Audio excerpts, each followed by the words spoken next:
ko smo lani pisali koalicijski sporazum, je bilo v njem precej dobrih socialnih in razvojnih nastavkov za spremembo kurza razvoja Slovenije v naslednjem desetletju, ki pa jih v proračunu ni in niti ne v davčni reformi. Pa če grem po vrsti, kaj manjka. Najprej ukinitev dopolnilnega zdravstvenega zavarovanja. To je obljuba vaše vlade, obljuba prejšnje vlade. V Levici smo pripravili zakon, ampak tega ni ne v proračunu, ne v davčni reformi. Dalje, stanovanja, prav tako, obljuba zadnjih nekaj vlad. V koalicijski pogodbi piše, 0,4% BDP sredstev, se pravi 180 milijonov naj bi se v ta namen namenilo in izgradilo 10 tisoč javnih najemnih stanovanj. Kaj je v proračunu?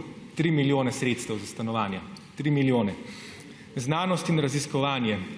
V koalicijski pogodbi piše 1% za znanost in raziskovanje do leta 2021 iz javnih sredstev, kaj v proračunu za 80% zgrešite ta cilj.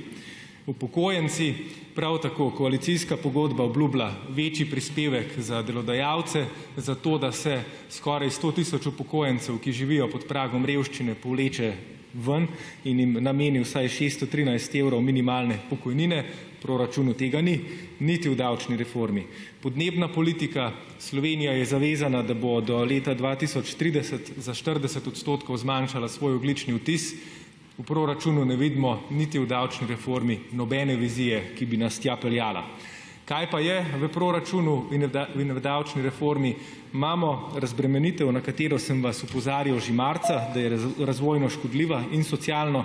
137 milijonov evrov luknje boste sprejeli ta teden, ki bo namenila povišico plač 5% najbolje plačanih v državi. Poslanci bomo dobili eno minimalno plačo na leto več, ministrski zbor bo dobil okrog 800 do 900 evrov na leto več, menedžerji 1000 evrov na leto več. In zato vas sprašujem, predsednik vlade, ob vseh mankih, ki jih ta proračun ima, zakaj je ravno ta davčna razbremenitev, to davčno darilo najbolje plačanim v državi vaša prioriteta.